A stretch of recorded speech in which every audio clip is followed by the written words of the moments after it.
In an empty classroom with the sun beaming on her face so brightly that it is difficult to view her face, a boy and a girl engage in a conversation. The boy reveals that his initial confession of love was motivated by respect. Intrigued, the girl inquires if he would consider a romantic relationship as she harbors reciprocal feelings. Yuchen, the boy, finds himself reflecting on the fortunate coincidence of the moment, believing he may have been destined for such a scenario. To him, his mentor is such an exceptional individual. However, as time progresses, his admiration transforms into concern, ultimately leading to a broken heart. A 16-year-old boy named Sawatari Yu lies on his bed, and when the doorbell rings, he realizes that it's been a week since his breakup. He's still not able to go outside and has a high fever. It is possibly due to the emotional stress. Weakly, he reaches the door, opens it, and asks who it is.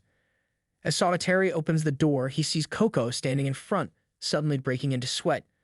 Coco yells at him not to open the door abruptly, saying it scares her. Coco, whose full name is Shirayuki Coco, was once his childhood best friend. They had shared countless moments together, attending the same school and living next door.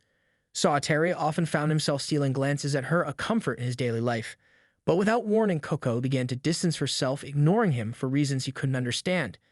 In that moment, their once close bond had quietly transformed into something unfamiliar.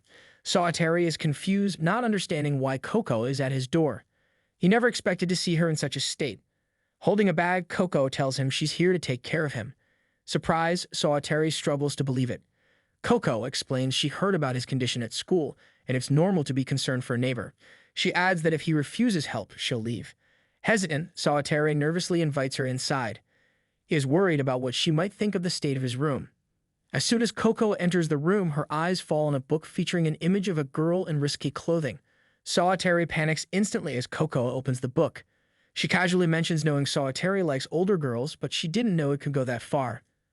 Embarrassed, Sawatari screams, explaining that his friends forced him to read such books. He didn't want to be misunderstood.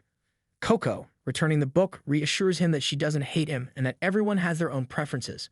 That's why it's not a big deal. Hearing this, Sawatari realizes that Coco doesn't really believe him. Coco begins to prepare a meal, gently reminding Sawatari that he needs to eat well, take his medicine, and rest. Wrapped in a blanket on the sofa, Sawatari protests, telling her she doesn't need to go to such lengths for him. Coco explains that she's doing this because she's worried about him and sees how much he's struggling. Sawatari, though confused by her actions, can't help but feel grateful. His mind drifts back to the time when Coco showed no sympathy during his breakup. Quietly, Sawatari tells her that she hasn't forgotten. Coco, with a calm gaze, asks why she would ever forget him. Coco teasingly paints a picture of Sawatari, a 16-year-old from Tsukigaoka High School.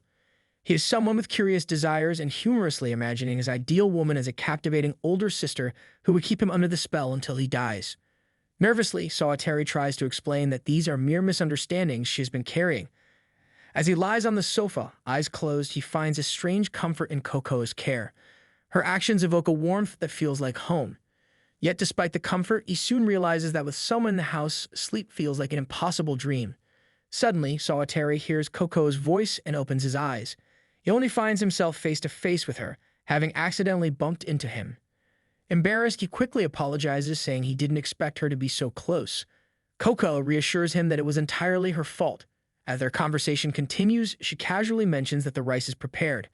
Meanwhile, Sawatari wonders if she had been so close to check his temperature. As Sawatari savors the delicious rice, he notices Coco's intense gaze, making him feel uneasy. He softly remarks that if she keeps staring at him, it'll be hard to eat. Coco, slightly flustered, admits that taking care of him feels strange to her too. In an effort to ease the moment, Sawatari recalls how it was Coco who had first pulled away. Coco says that she never had the chance to talk to him properly. She reflects on how rare and precious it is for relationships to withstand the test of time and how such connections often fade. She adds that sometimes a person can become so close that they feel like they could spend a lifetime with them, but at other times they can seem so distant and strange. The breakage of such relationships can feel like a water balloon falling to the ground, only to vanish. Sawatari listens, nodding in agreement as he understands the weight of her words. Coco, noticing the emptiness in his fridge, asks if he usually eats out. Sawatari quietly explains that he hasn't bought anything recently as it feels exhausting. Irritated, Coco remarks that it's not a good habit. As she picks up a discarded sock, she comments on the messy room. She warns him that living like this will only make him feel worse. Sawatari, feeling both embarrassed and defensive, replies that a sick person doesn't need such strong advice. Sawatari thanks Coco for the meal, and as she's leaving, Coco mentions that she put some jelly in the fridge and stored other food in plastic containers, so he can take them when he's hungry. She also makes him okayu from the rice. Sawatari asks if she did all this for him. Meanwhile, Coco teasingly responds that when she found out he was sick, she knew he hadn't cooked anything for himself. Hearing this, Sawatari feels embarrassed, realizing that he can't compete with her. He reflects on how long it's been since someone cared for him this way, even though he knew her so well. Coco gently tells Sawatari that as a token of gratitude for taking care of him, he could treat her ice cream, since everything she did was out of her own kindness. She reminds him not to forget the ice cream promise and urges him to recover quickly so he can repay her gesture. Sawatari, wondering if this is truly such a small matter, watches as Coco quietly closes the door behind her. His eyes linger on a picture hanging on the wall, and a sense of longing fills him. He begins to reflect on it, thinking aloud about the smiling figure in the photo, someone from a love story he once cherished. It's the story of a boy who lost both his love and his childhood friend. In a funeral, a young Kakao is left crying, while the other guests are saddened that such a small child has to deal with such hardships.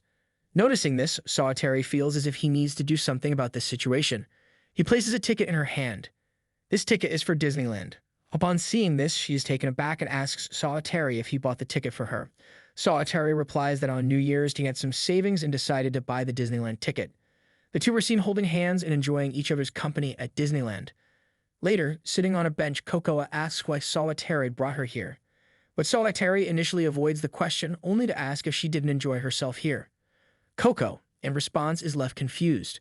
Coco suddenly wakes up from her sleep and wonders why these old memories are resurfacing in her dreams. She thinks to herself that Sawatari must have forgotten those childhood memories by now.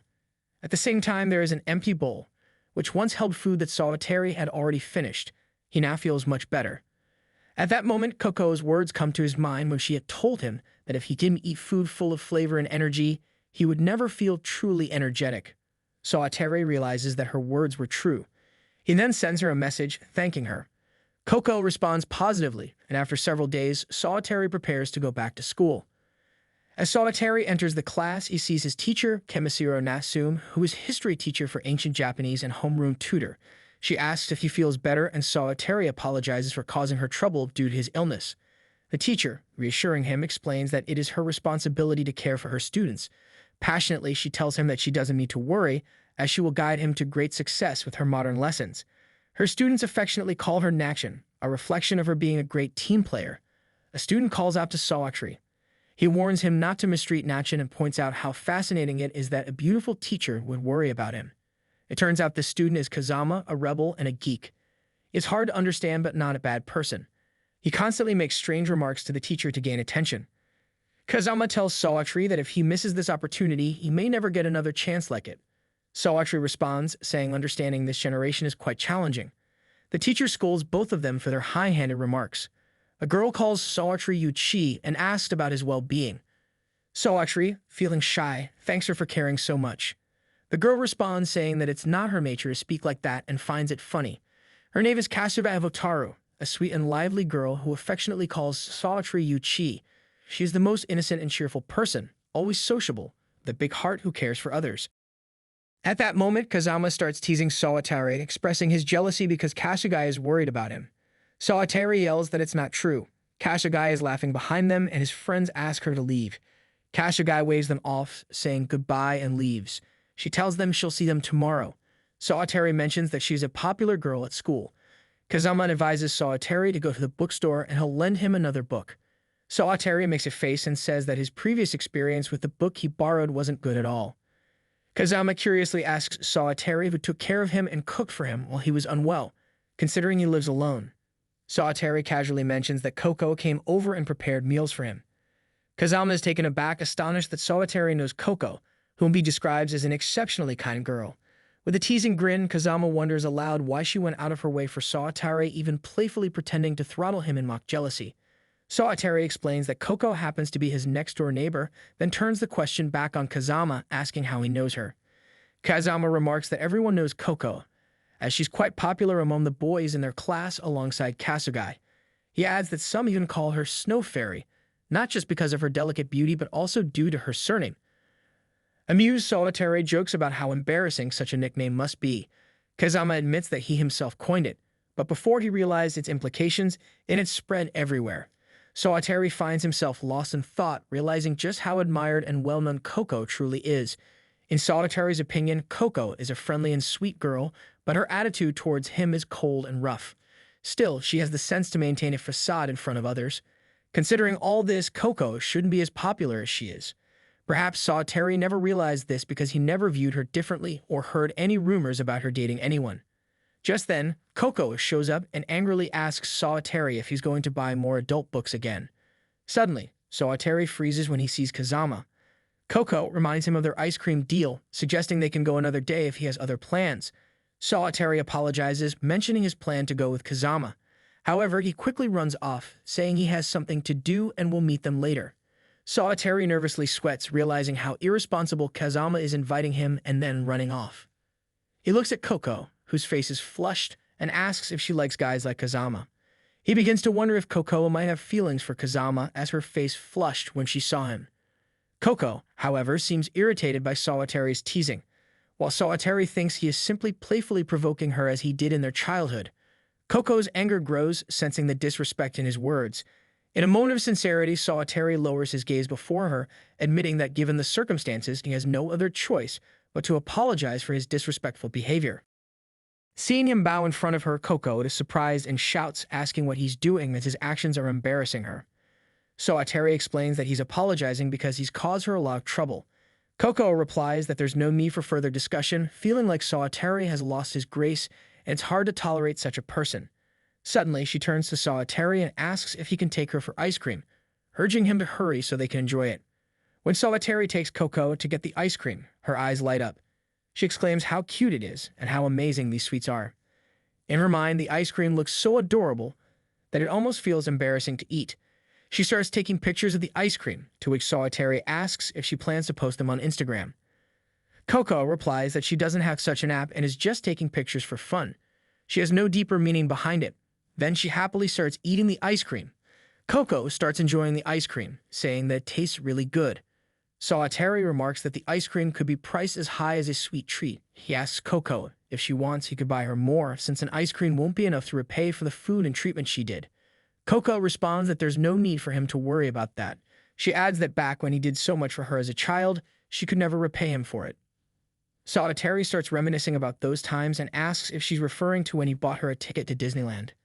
As soon as Coco hears about Disneyland, she pauses mid-bite, clearly surprised by the memory. Solitary says he can't forget, as the old memories are still fresh. Hearing this, Coco blushes with happiness, saying he remembers everything. Solitary asks why she's so happy, wondering if he said something funny, but Coco dismisses it with a no. Later at night, Solitary stands on the terrace, gazing at the sky. He says the stars still don't seem as charming, as he's heard they shine better in rural areas. In the city, the brightness dims their glow, stealing the night sky's embrace. But he likes it here, where artificial light erodes the starlight. Suddenly, the door creaks open, breaking his inner thought process. Coco comes out to the terrace and asks if Solitary has had dinner. Solitary responds that he had white rice and leftover food. Coco remarks that he had advised him not to be so picky. He inquires if she also wants to spend some time. At first, Coco doesn't reply, but then suddenly mentions that he's speaking as if he is very arrogant. Solitary, to confirm, asks if he really seems pompous. Coco looks at the sky and says no one needs to rely on things that shine like stars. She adds that nothing is more reassuring than knowing about the multiple layers of light from the ground. This light can banish the darkness of the night. Then, turning towards Solitary, she asks if that's how he feels. Solitary reflects on having said those words before, wondering how she could voice them now. Solitary, realizing she's quoting his own long-forgotten words, grows uneasy. When he asks if she truly remembers, Coco gently dismisses its importance. As memories of their childhood resurface, and Coco reassures him that he'll improve soon. Even if luck isn't on his side, she's confident that he'll feel better one day. Solitary watches her intently, uncertain. Solitary remarks that Coco is trying to lift his spirits by echoing his old words. Laughing, he admits he never thought she'd be the one to motivate him.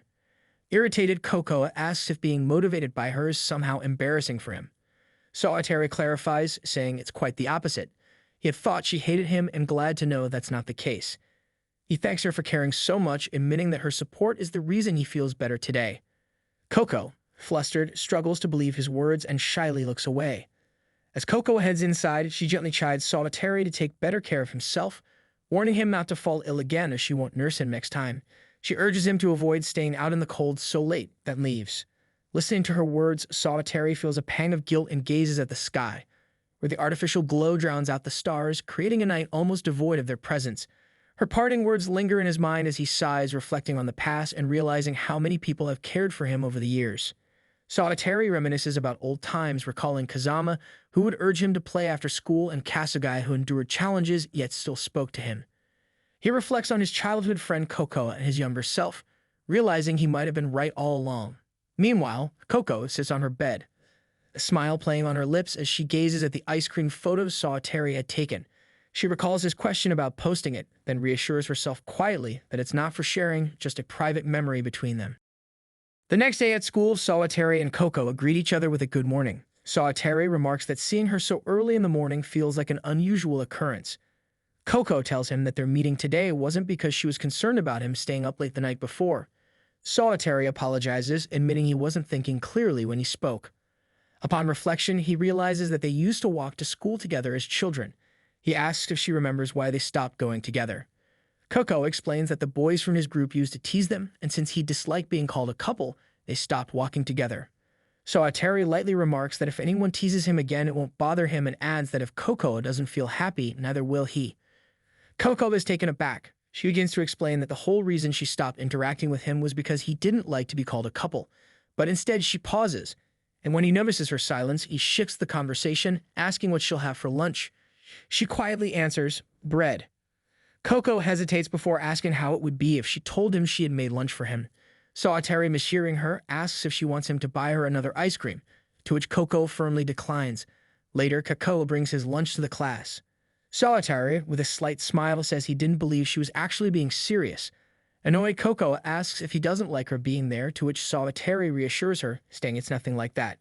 While holding his lunch, Solitary remarks that he should have had it earlier in the morning because he's worried people will look at him strangely. He starts to sweat as he recalls Kazama's words about Coco being a well-known figure. If someone like her comes to meet him, the boys in his class will surely tease him, and some might even think they're in a relationship.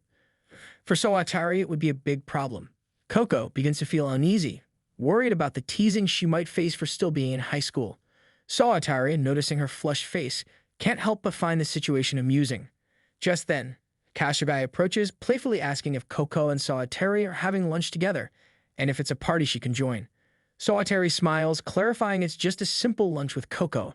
Kasugai, intrigued, notices Coco holding a separate lunch, which also catches Solitary's attention.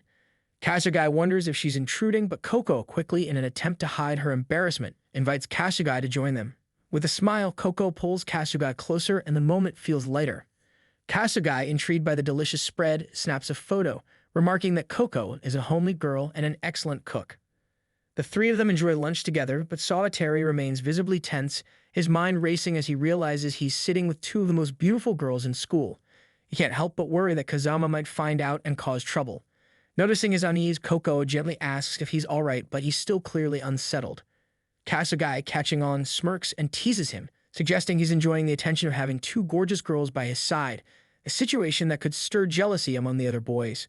Solitary, a little flustered, laughs awkwardly, feeling both flattered and embarrassed by her remark. During lunch, Coco asks if the two knew each other from before. Kasugai responds, saying they were in the same class before. Solitary, surprised, says he never noticed. He apologizes, admitting he didn't know Kasugai at that time. Surprisingly, he did remember Coco's class, and as she hears this, Coco, flustered, drops a piece of her food from her hand. Solitary asks if she's okay, and Coco answers irritably, yes. Kasugai teases her, wondering why she's so happy, suggesting if it's because Solitary remembered her class. To him, it seems like a normal thing since they've been childhood friends. Coco remains calm and quiet. Kasugai then asks if they should head home, mentioning the important place they should visit next. The place she is talking about is actually the arcade. Kazama passionately claims every arcade in the country as his domain. Amused by his energy, Kasugai dubs him the talkative guy and playfully suggests trying the washing machine. Kazama, with a grin, corrects her that it's a rhythm-based arcade game. Solitary, observing their excitement, looks around for Coco instead. Amid the lively atmosphere, Solitary spots Coco standing by a claw machine, her hand resting gently on it, lost in thought. Remembering her fondness for such games, he asks if she'd like a soft toy. Coco softly declines, reminiscing about the time Solitary had won her favorite toy from a claw machine for her birthday, a memory etched in her heart.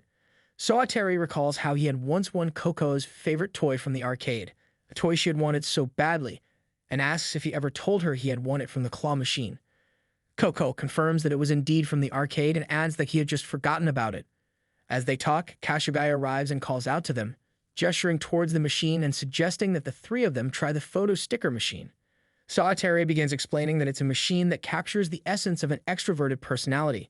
Hearing this, Kashugai asks him to stop boring with the details. Feeling a bit uneasy, he asks about Kazama's whereabouts, to which he is told that Kazama is playing the game they were talking about earlier.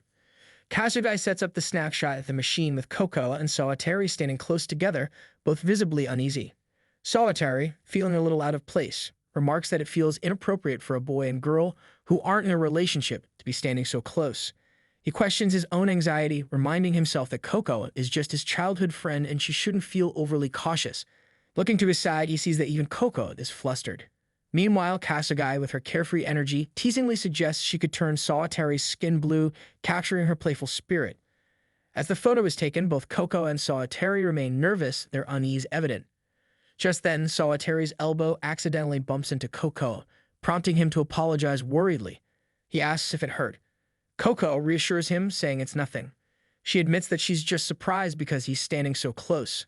Agreeing, Solitary suggests stepping back, thinking it might make things more comfortable. However, as he moves, Coco grabs his arm and tells him to stay put.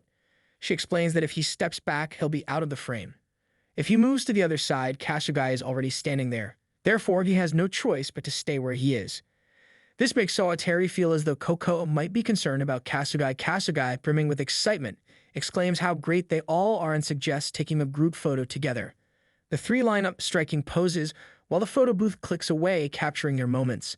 After spending a fun time together, Kashugai and Kazama head back, leaving Solitary reflecting on how, despite everything, they all shared a memorable day. Noticing Coco swaying slightly, as if unwell, Solitary asks if she's alright and remarks that she might be feeling tired since she's not used to going to arcades. Despite her exhaustion, Coco smiles, mentioning how Kashugai and Kazama's excitement was a bit exhausting. Solitary found it to be genuinely enjoyable. Coco gets a phone notification about a sale at the supermarket near the station, where frozen food is available at half price along with 10 bonus points.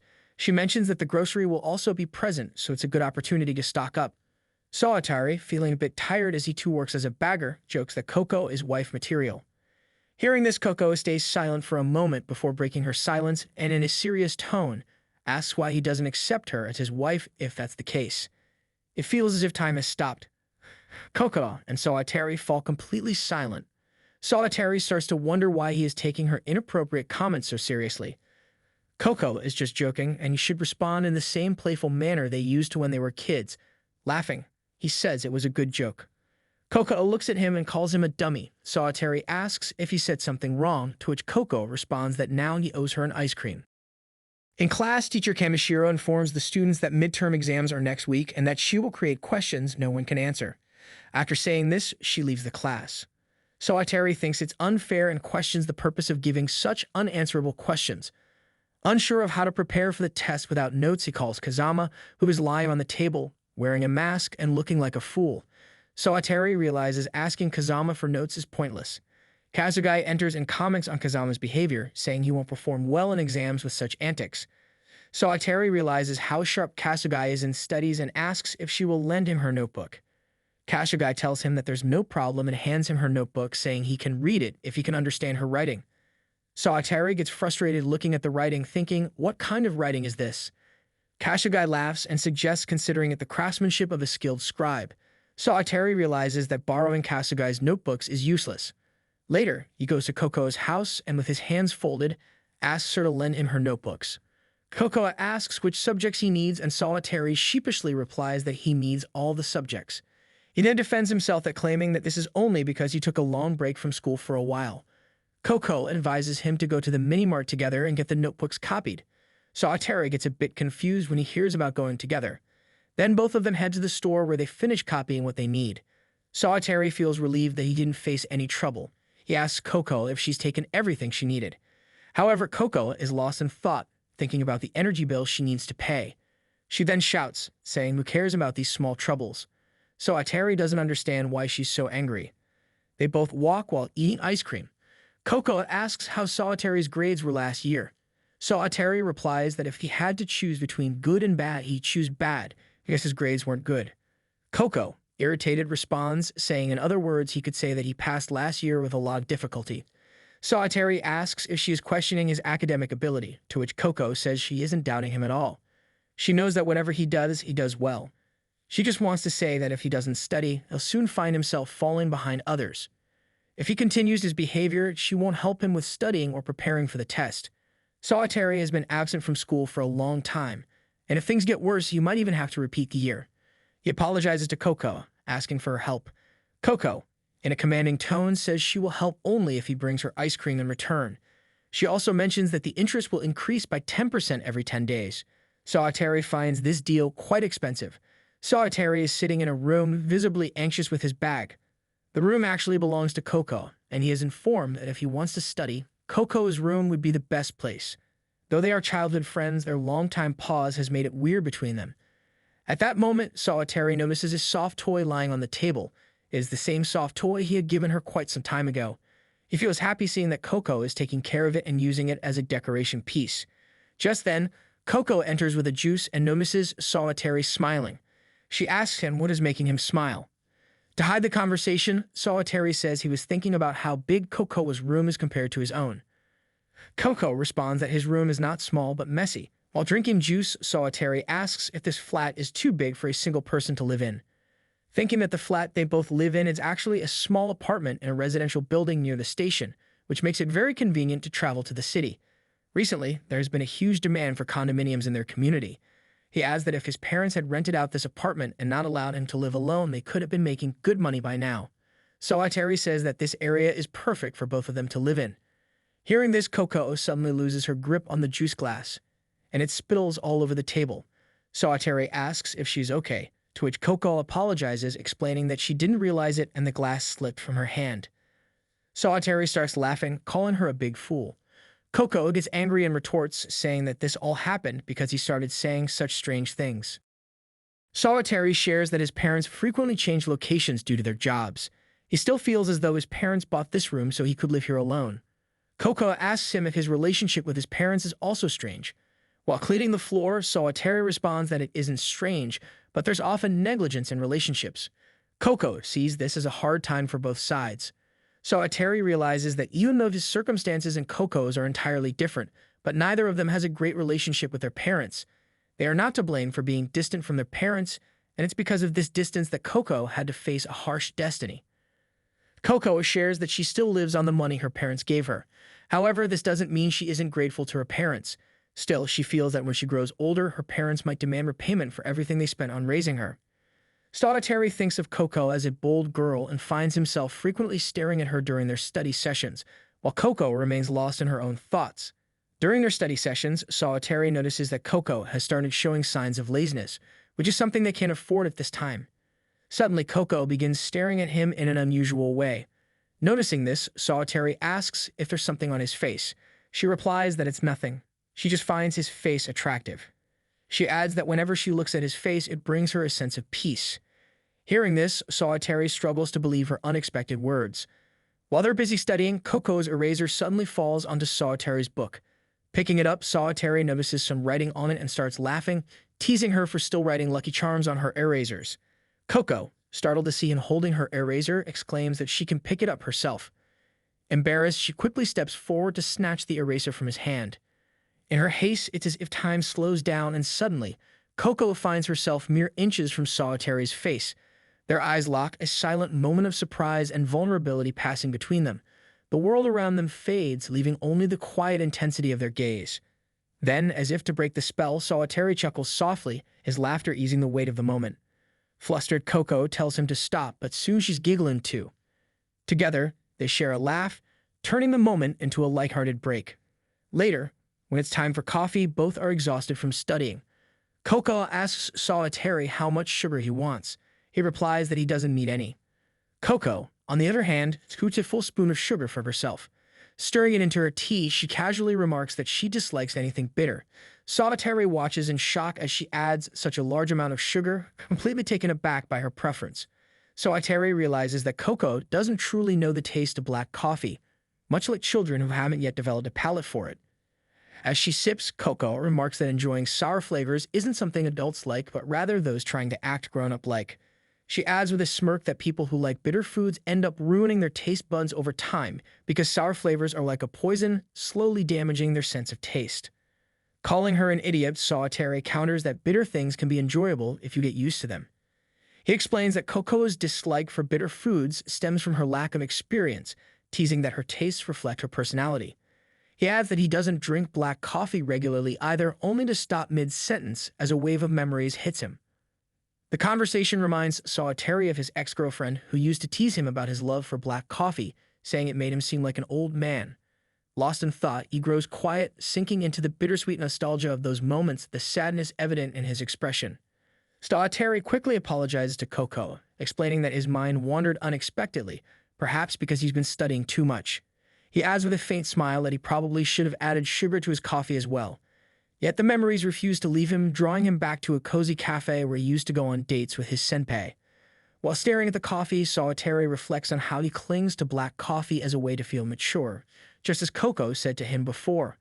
Her words echo in his mind, making him question whether he's truly grown up or merely pretending. Deep down, he realizes he might still be one of those people who behave like adults, no matter how much they try to act otherwise. The examination hall is buzzing with tension as Miss Naction instructs the students to stop writing and start submitting their papers from the back. Solitary notices that some of his questions remain unanswered, feeling frustrated and disappointed with himself for not meeting his own expectations. While he is lost in thought, Kasuga places her arm on his head, commenting with a grin that he looks unusually calm and that the paper must have been easy for him. Solitary responds that it isn't exactly easy, but not terrible either.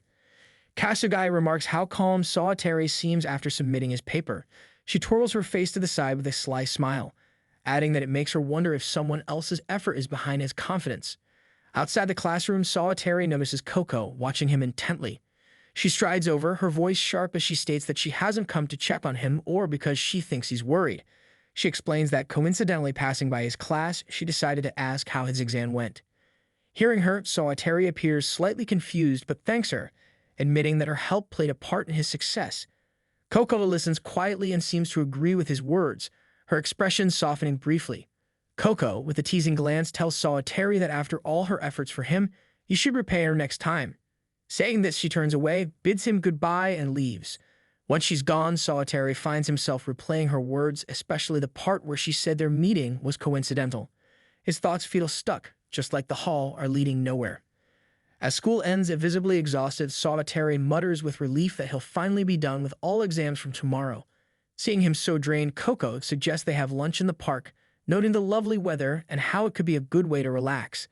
They decide on cheeseburgers and Solitary asks Coco what she'd like. However, before he knows it, Coco disappears. Solitary soon spots her in a shop, intensely examining food items and pondering what to eat. When he asks what she's doing, she turns to him and asks whether she should get butter or crunchy melon bread. Hesitantly, Solitary admits he hasn't tried either. Hearing this, Coco looks at him in an odd, amused way. As they sit on a park bench eating, Solitary comments sarcastically that she ended up buying all the types of bread. Laughing, Coco tells him he reminds her of melon bread. When Solitary asks why, she chuckles and explains that, like melon bread, he seems tough on the outside but is actually very soft inside. This leaves Solitary puzzled, slowly realizing that Coco might be indirectly hinting at him being emotionally fragile. Then Coco asks him if he wants to take a bite of the melon bread. Surprised, Solitary asks if all melon breads taste the same. She explains that they don't, as melon breads are now available in different flavors, each one delicious in its own way. Intrigued, Solitary decides to try a bite of the bread. As he leans forward to take the bite from the same spot where Coco had eaten, she is completely shocked by his action. Solitary, clearly enjoying the bread, looks at her, but there's an intense silence between them. Blushing, Coco nervously mutters that it was like an indirect kiss. Upon hearing this, Solitary gasps, his face flushed with nervousness. He hurriedly tells Coco to forget what just happened and apologizes for his mistake. Coco, however, grows even more upset after hearing his words. In school, Miss Natchin congratulates the students on clearing their exams but mentions that she will return their papers so they can review them. The classroom is filled with noise and no one seems to be paying attention to Miss Natchin, which makes her angry. Meanwhile, Kazama, shouting slogans for freedom, announces that it's time to party now that the exams are over. Sawatari encourages him to get off the table. Kasugai then approaches Sawatari, asking if they would like to join their party. She mentions that they were discussing going to karaoke. During the conversation, Sawatari asks Koko how her exams went, but she suddenly goes quiet. After a moment, Kasugai, in a teasing manner, jokes that for Koko, exams must have been like a piece of cake. Sawatari realizes that Koko seems uncomfortable for a moment from him. He quickly dismisses his thoughts, wondering if he was overthinking things. At the karaoke, Sawatari and Koko are sitting in front of each other quietly, when she breaks the silence by asking how things ended up this way and how they both ended up here. He, laughing, replies that he doesn't even know. Before entering the room, Kasuga had to leave suddenly because his mother had fallen seriously ill and Kazama also left their company because his sister was in danger. For him, it felt normal to be sitting there with her, but she had been staring at the karaoke system for the past 30 minutes. He asks if they should leave and wonders if she will just keep staring at the karaoke machine without singing. She responds that it's not that, but she feels shy in front of others and lacks confidence. Sawatari suggests that sitting idly won't achieve anything, and she, gathering courage, says she will give her best. She asks him to listen carefully to her song. Suddenly, she grabs the microphone, stands up, and starts singing loudly. He watches her intently, mesmerized by her beauty. As Koko sings, when she reaches the line, she hopes her feelings can be understood. Those words seem to strike a chord in his heart. He is left speechless, and his mind starts racing. Seeing him lost in thought, she stops singing. He, embarrassed, apologizes, saying that he really was listening to her. Hearing this, Koko smiles and the mood lightens. In the end, they both have a lot of fun with karaoke. Sawatari keeps watching her. Noticing this, Koko asks him why he's staring. He replies that he really didn't know she is so skilled at singing and asks if she practices regularly. Koko mumbles that she sometimes goes to a karaoke bar. Blushing, she adds that it has got nothing to do with him. Sawatari realizes that she's feeling shy. Their conversation continues. Koko asks if, after recovering from illness, Sawatari cooks for himself, as she doesn't think he can cook. Sawatari replies that he finds cooking difficult and asks how much a teaspoon is, since he doesn't know. Koko suggests that he can search this on his phone and assures him it's not that hard to understand. Seeing him so confused, she smiles and says that he really needs cooking lessons. She adds that it would be quite convenient for him to at least be able to make miso soup for himself. Sawatari finds her idea appealing. Koko asks if Sawatari is free on Saturday. He hesitates and replies that he's busy that day. Hearing this, Koko is surprised since it's rare for Sawatari to be busy on Saturdays. Sawatari explains that he made a promise to visit his senpei's house. Upon hearing this, Koko is taken aback and feels embarrassed. She apologizes, but Sawatari, curious, asks why she is apologizing, though Koko doesn't provide an answer. He thanks her happily, saying he feels better and he appreciates her saving when he was feeling really depressed. Koko responds by saying calling it saving is a bit of an overstatement. After the conversation, Sawatari and Koko make plans to meet on Sunday. After entering his room, Sawatari feels a sense of sadness and asks himself what he is doing, wondering how many more times he'll upset Koko because of his own issues. Koko has always encouraged him and never asked about his ex-girlfriend. In Sawatari's mind, Koko is a mature and thoughtful person. Caught in a difficult dilemma, Sawatari feels conflicted. He still doesn't want to forget his ex because she was his first love, and he once loved her deeply. However, the painful truth is that he still loves her, even though she's no longer around.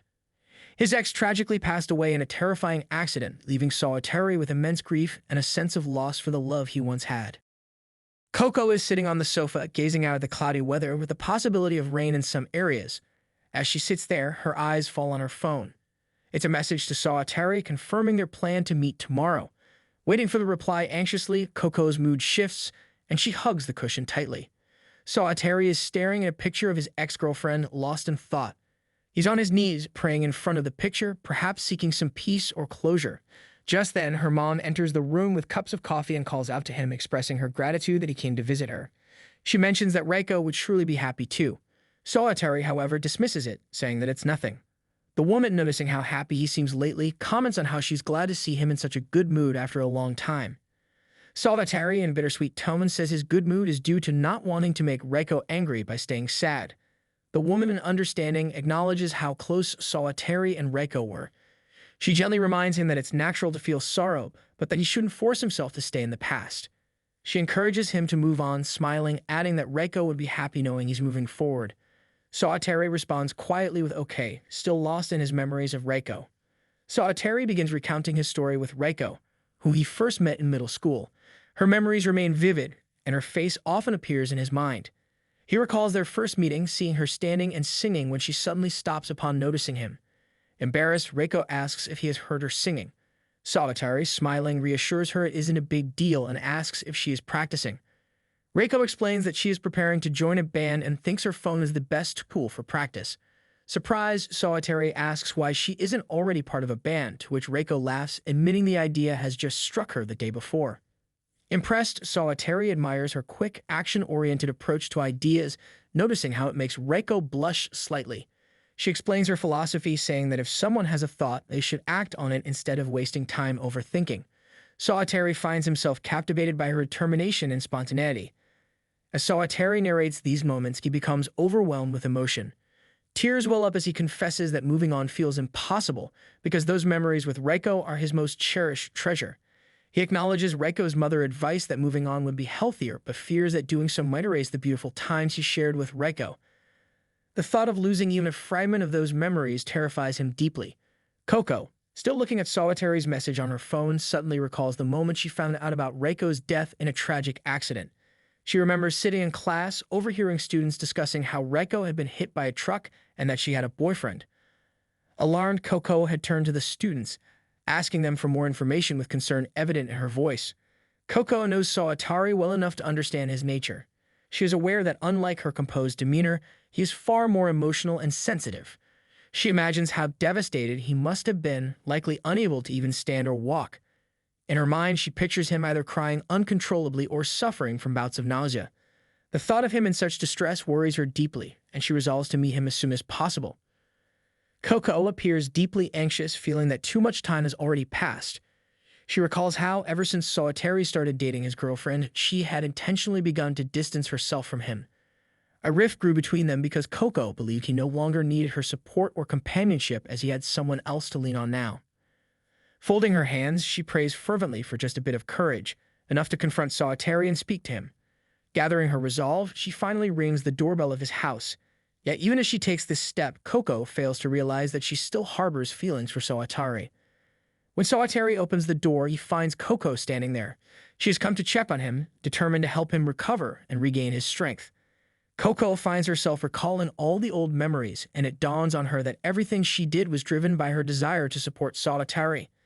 Meanwhile, Sawatari is walking back home when suddenly remembering that he hasn't checked his phone in a while. As soon as he picks it up, the phone starts ringing, startling him. Answering nervously, he asks who's calling, only to discover it's Coco. Both fall silent, stuck in an awkward pause until Sawatari notices Coco standing right in front of him. Gasping nervously, Coco tries to break the tension by saying what a coincidence it is that she's meeting the same person she just called. Sawatari, noticing her heavy breathing, asks why she seems so out of breath. Coco lies that she's been running, but Sawatari catches her fib, noticing that her attire doesn't match her story. However, he keeps quiet. Coco accuses him of being harsh for ignoring her messages, reading them without replying. Sawatari quickly apologizes. When Sawatari mentions the plan to meet was for tomorrow, Coco explains that today's meeting is different because she has something important to discuss with him. She then curiously asks if he's okay, her concern evident. Sawatari realizes, perhaps for the first time, how much Coco still cares for him. He reflects on how foolish he's been not to recognize it sooner. Grateful, he thanks her for being so thoughtful and kind. In that moment, Sawatari begins to understand that moving on isn't something to fear, it's just part of life. Coco, looking up at the sky, notices the sun shining brightly despite earlier predictions of a rainy, cloudy day. Sawatari follows her gaze, smiling at the unexpected sunlight. For him, this weather feels perfect. It mirrors the warmth and care Coco has shown him, reaching him like sunlight breaking through clouds. And for the first time in a while, he finds himself at peace, realizing this kind of day isn't bad at all.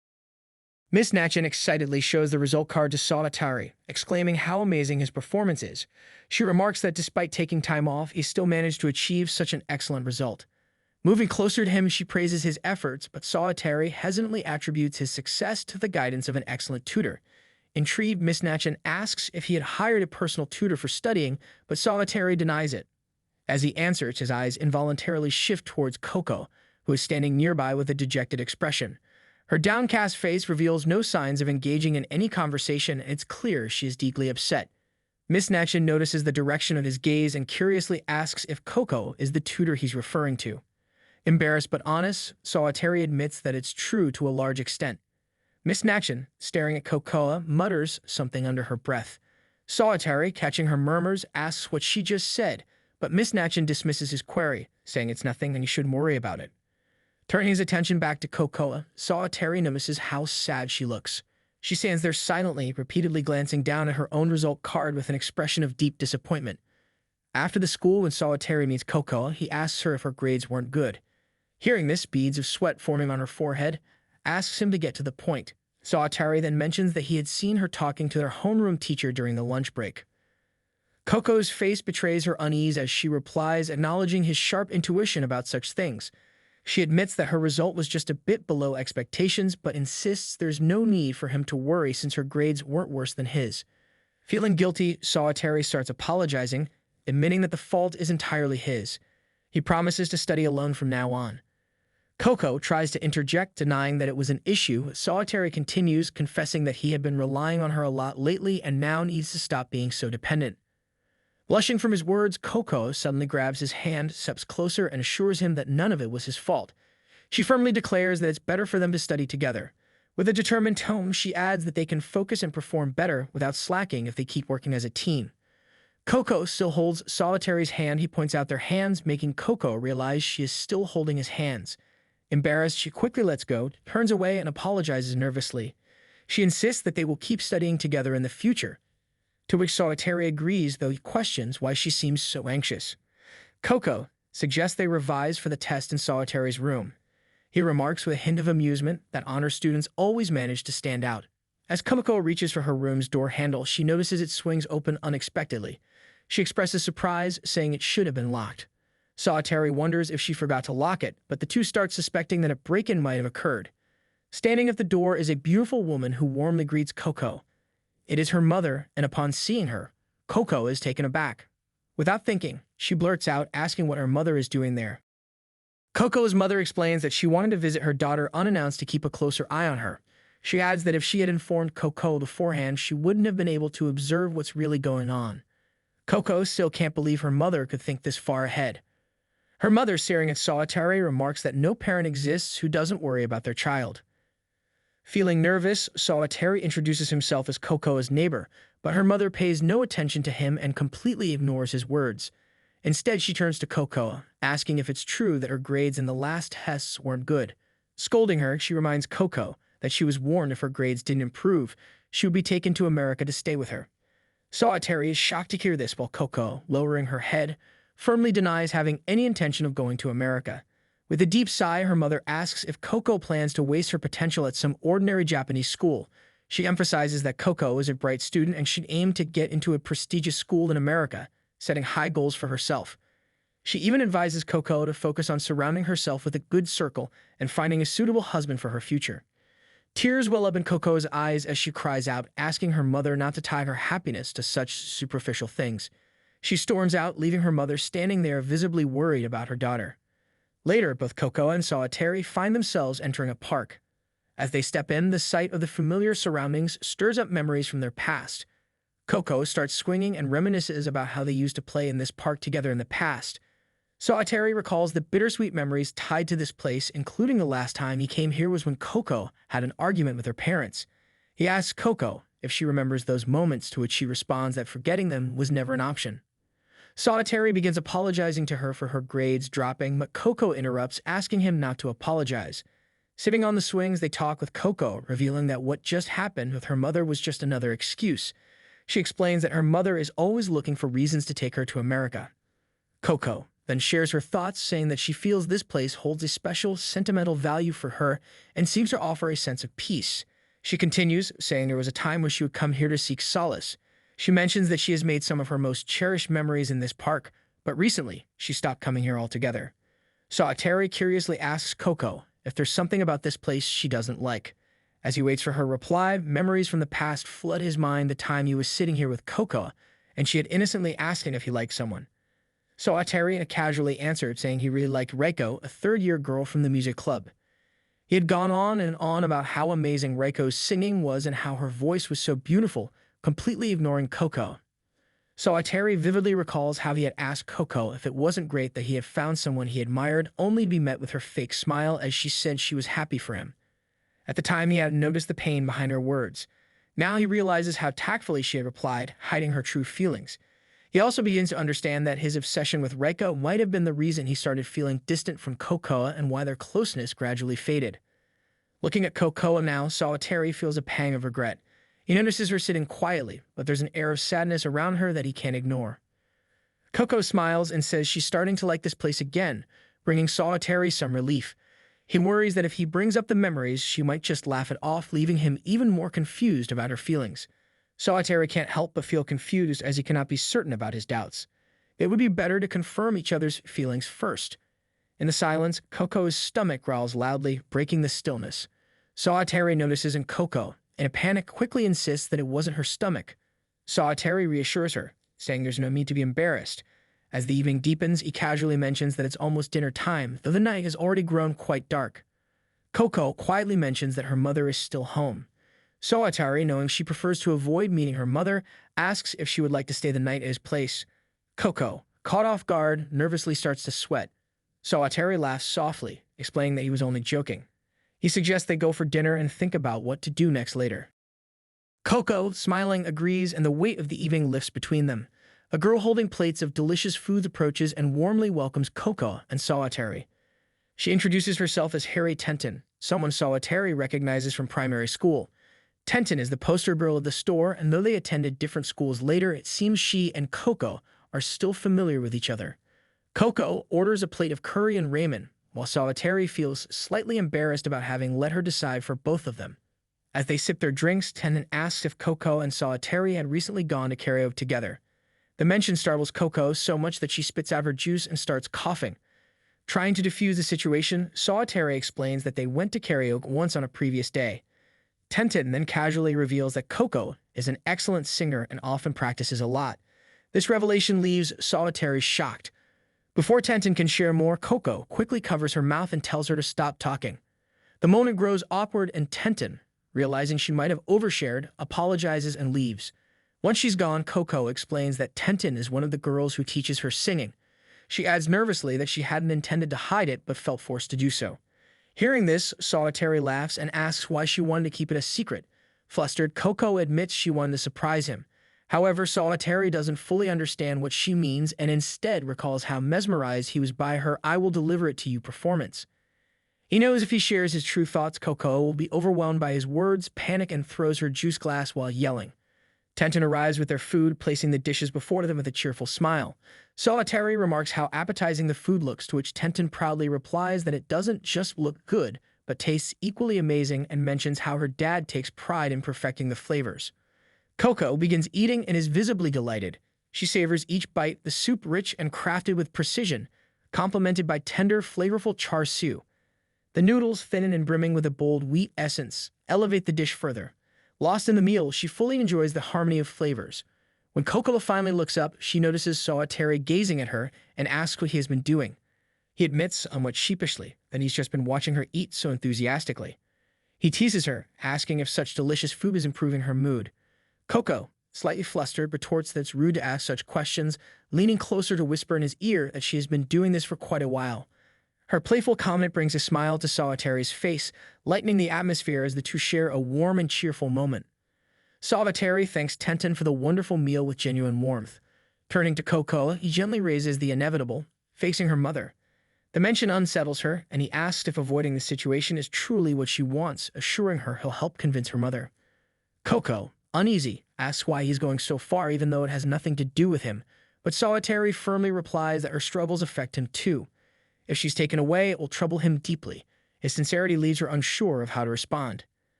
To lighten the mood, he teases with a playful smirk that without her, he wouldn't have anyone to share delicious meals with. His laughter fills the air, but Coco, flustered and annoyed, glares at him, her irritation clear. Sawatari expresses that he feels there's something only he can do for Coco, something meaningful just for her. With a gentle yet serious tone, he asks if her mother became stricter after her father's passing. Sadden Kokoro quietly nods in agreement. Soatari realizes that her mother is among those who, like him, endured the pain of losing someone they deeply loved. Here I am, know it's been a while. I was in denial about my love. Here I stand, I know I walked away. Had to find the person I'd become.